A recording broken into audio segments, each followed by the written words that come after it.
el placer de estar hablando contigo, Fernando, el doctor Fernando Carlos Gómez Merino, ingeniero agrónomo, maestro en ciencias por el Instituto de Recursos Genéticos y Productividad, doctor en ciencias naturales, profesor, investigador, titular, más de 240 publicaciones entre libros, artículos, mucho más. Eso entre otras cosas.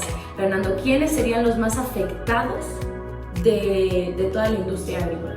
Definitivamente son los productores de los más escasos recursos, es decir, los grupos más desfavorecidos lamentablemente son los que están siendo más afectados. ¿Por qué? Por esta misma situación de pérdida de ingresos, de pérdida de seguridad social, de empleos. ¿Qué opinas tú, a un año ya de que comenzó la pandemia, cómo ves tú al campo mexicano? Bueno, yo lo veo muy optimista. De hecho, coincido con algunas aseveraciones que hay ahorita en el país, de que el campo mexicano es la fortaleza del país. Es decir, tenemos muchísimas ventajas competitivas. El sector en términos reales, generales, ha crecido. Aquí la situación es cómo remediar esa desigualdad que hay en el medio rural y en donde se concentra la mayor cantidad de gente en situación vulnerable. ¿Qué opinas tú de la alimentación saludable aquí en México? Bueno, es un punto sumamente crucial para nosotros. Nosotros en México tenemos una de las cocinas más ricas del mundo. Tú sabes, Dani, es patrimonio intangible de la humanidad.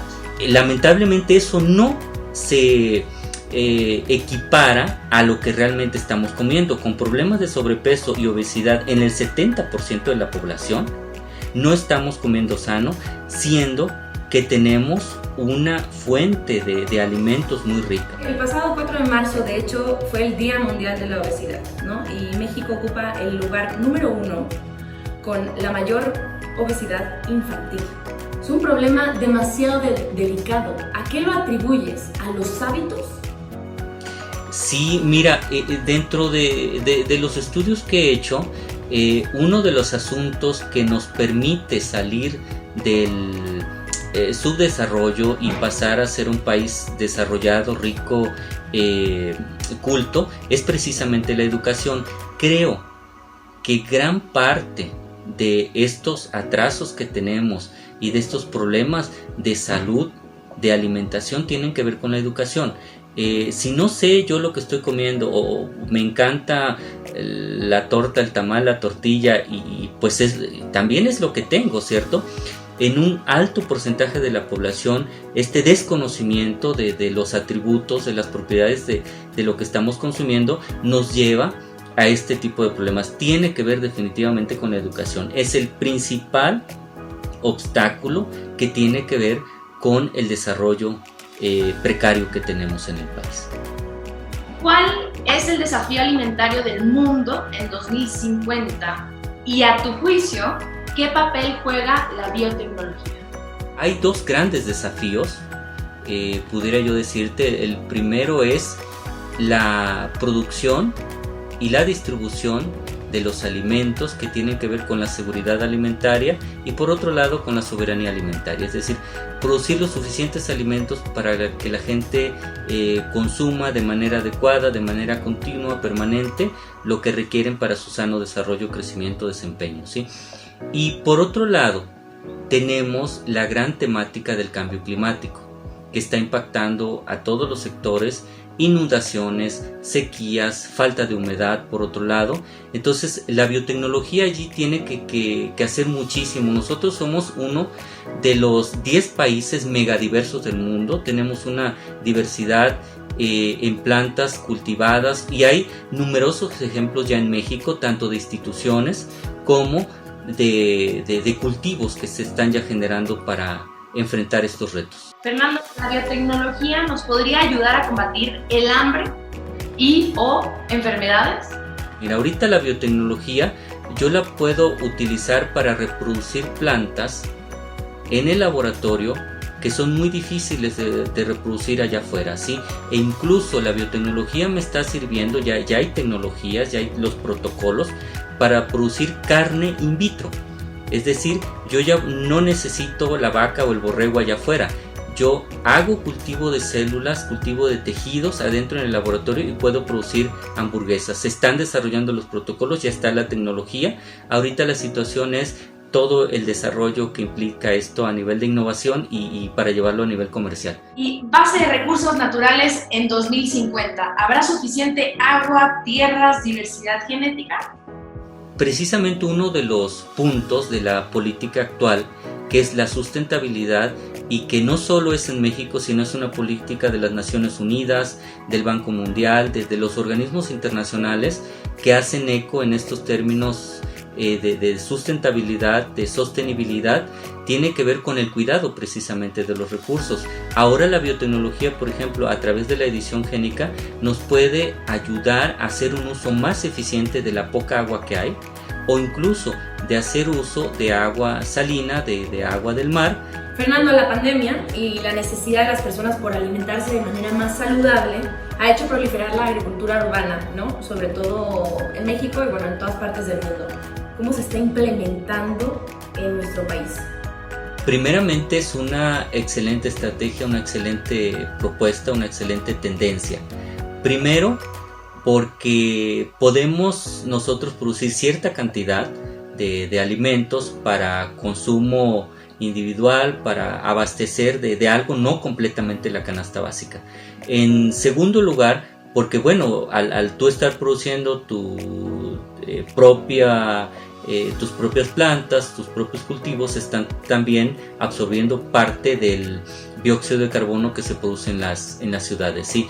Y tercero e importante ahorita en la situación de pandemia que tenemos, algo como terapia ocupacional, ¿sí?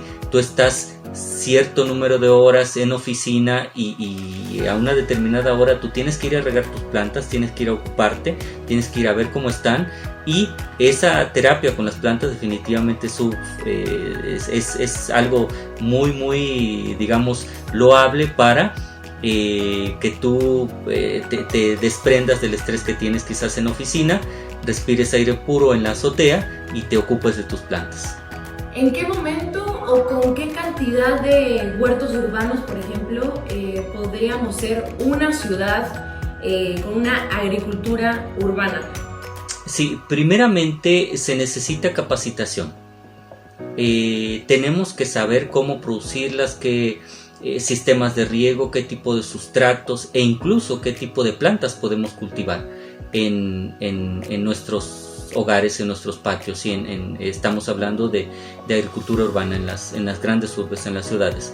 Primero la capacitación, ¿sí? Luego, si bien hay tecnología ya desarrollada en el mundo, en el país la tenemos que adaptar y también desarrollar otros sistemas, ¿sí? Apropiados a las necesidades nuestras. Entonces es llevar una capacitación junto con el desarrollo de las tecnologías para poder ya implementar esto, ¿sí? Y hay ya una base, hay ya iniciativas importantes, simplemente está en sistematizar esto y capacitar. Fernando, hablemos de México y su agricultura. ¿Cuáles serían las principales fortalezas que tiene el campo mexicano? Somos un país mega diverso, entonces la biodiversidad que tenemos en términos de recursos genéticos para la agricultura es una de nuestras principales fortalezas definitivamente. La otra es la gran diversidad de climas y de suelos que tenemos, que podemos cultivar muchísimas plantas, muchísimas especies. Incluso pues eso nos ha permitido ser líderes en la exportación de varios cultivos como aguacate, tomate, frutas rojas, melones, sandías, papayas, frutas tropicales, cítricos. Precisamente a esa gran diversidad que tenemos, gracias a que formamos parte de una zona en el que se unen tanto la zona neártica como la neotropical. Tenemos una población económicamente activa muy importante, más de 50 millones de mexicanos en capacidad de poder trabajar, y esa capacidad tiene que ver con agricultura, es decir, en términos agrícolas somos un país bien capacitado, y hay las instituciones que están y siguen capacitando. Fernando, sobre esto, ¿cómo puede ser el campo mexicano más sustentable con el fin de no agotar los recursos? Bueno, esta es una de las políticas precisamente actuales de la SADER, la sustentabilidad como eje de desarrollo. hacer, por ejemplo, un uso más eficiente del agua, que los cultivos consuman menos agua, por un lado, que el nutriente, el fertilizante que se le aplique lo aproveche de mejor manera, que puedan resistir a embates del clima. Todo esto nos lleva a una agricultura más sustentable, ¿sí? Otro dato que me parece muy, muy importante es que el 60% del territorio mexicano se ha visto afectado por la sequía. ¿Esto se puede revertir de cierta manera? Bueno, lo que podemos hacer realmente a estas alturas es adaptarnos al cambio climático, y esos estudios se llevan desde hace ya varios años.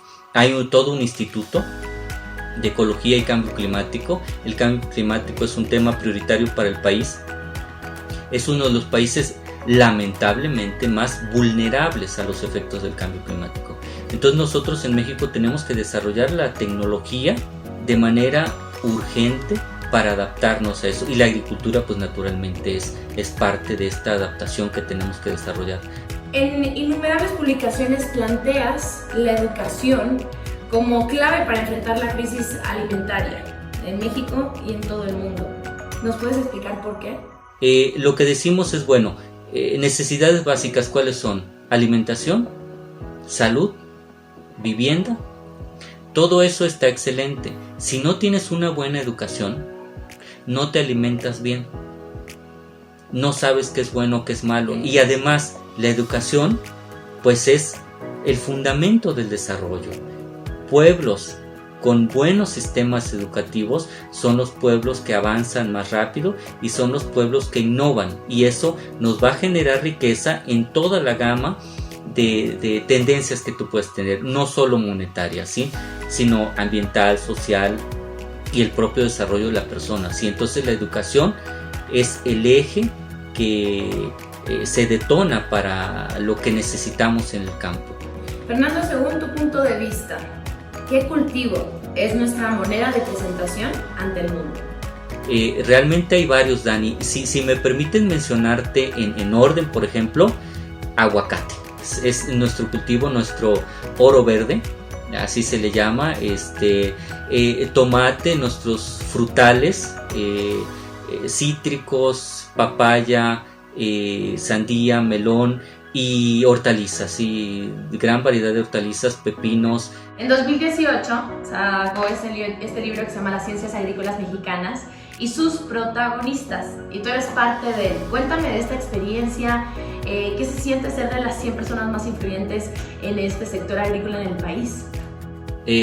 Gracias, Dani, y realmente para mí es un honor aparecer en esta 11ª edición. Realmente este es un libro clásico de la literatura agronómica del país, y haber sido considerado en esta obra en el volumen 11 pues representa para mí un gran honor.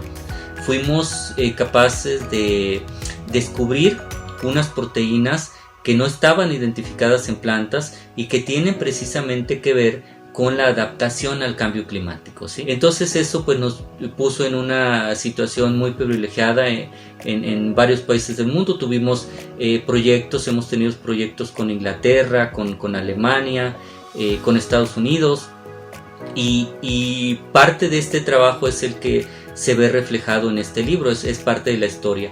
Fernando, desde esa posición, ¿qué mensaje le darías a los mexicanos? Bueno, es realmente una situación de cambio de rumbo el que tenemos que tener con esta pandemia. Es una situación muy crítica. Creo que el país tiene grandes ventajas. Los mexicanos hemos podido superar crisis muy fuertes a lo largo de nuestra historia, y esta no debe ser la excepción. Realmente en términos agrícolas tenemos grandes ventajas que debemos aprovechar y ganar ese lugar que hacia donde nos debemos perfilar como ser una de las 5 potencias económicas del mundo hacia 2050, es lo que les puedo decir. Bueno, con esto nos despedimos. A nombre de Cultiva Futuro, sitio donde cosechas innovación, te doy las gracias, Fernando Carlos Gómez Merino, por acompañarnos esta tarde. Gracias a ti, Dani, y a tu audiencia. Un saludo.